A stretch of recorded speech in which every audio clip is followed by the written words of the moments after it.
doesn't work, change your approach. Toastmaster sir.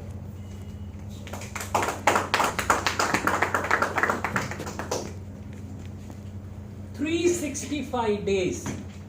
It took 365 days for my daughter to utter her first word. Pa? What did you say? Pa? Couldn't he use better language? Use words like father, biological father, patriarch. And did you use pause between the pause? What will the Toastmasters think of me? Contest chair and fellow Toastmasters. This is not what I did. I rushed to her, lifted her in my arms. I lifted her up and held her. And there was a voice. Beware of these brats.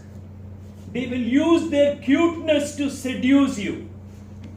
It was the voice of my grandfather. He said, there are two very dangerous words they will use. You know what? They will say, I want. And when they say, I want, they will chew you to their bones. Grandpa, how do you know that? And my grandfather said, your grandma and I, we worked very hard. We focused. We persevered and produced 12 kids.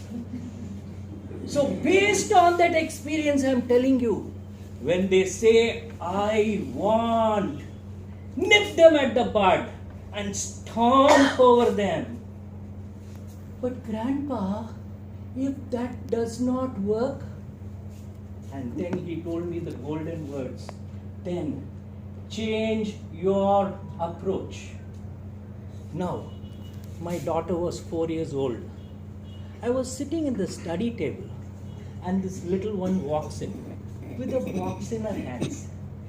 Papa, Papa, we are collecting a donation in school. I want 500 rupees. What did I hear? I want.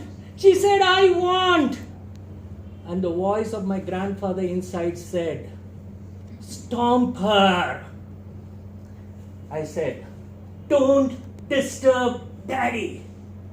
Wow, what an approach. What an approach. But after a minute, she's still standing there. Didn't I tell you to get out? You have no idea what Daddy will do if he gets angry. I hope this approach will work. But after a minute, she's still there. Didn't I tell you to get out of the room? And you know what she did? She looked up at me and said, I want 500 rupees. I want 500 rupees. I want 500 rupees. Give me 500 rupees. My hand started shaking. I gave it to her. She pulled it out of my hand, walked out of the door, looked at me as if to say, just come out, man. I'll beat the heck out of you. Grandpa! If it does not work, that was the voice which came inside, then change your approach. Now my daughter was 5 years old.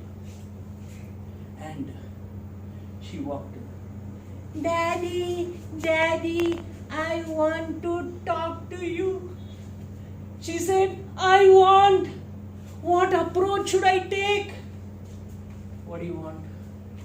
Daddy, I want to tell you, in school, a boy told me, I love you. And what did you say? I also told him, I love you. And what did he say? He asked me, will you marry me? And then what did you say? I told him, sure. Come with me. Let's go to the calendar. Next month, there are 4 auspicious days. Which date do you want to choose? No, Daddy. We have decided to get married after college. The next day, I was having tea with my wife, and this one comes. Daddy, I got a love letter. I look at the love letter of the 5-year-old. Quotations, poetry, stars everywhere, flowers drawn at the end. This letter doesn't look like the letter of a 5-year-old. It looks like a literature student's letter. I think this must be a joint collaboration between that brat and his father to hook up my daughter. And then my daughter goes into the room and comes back after 1 hour.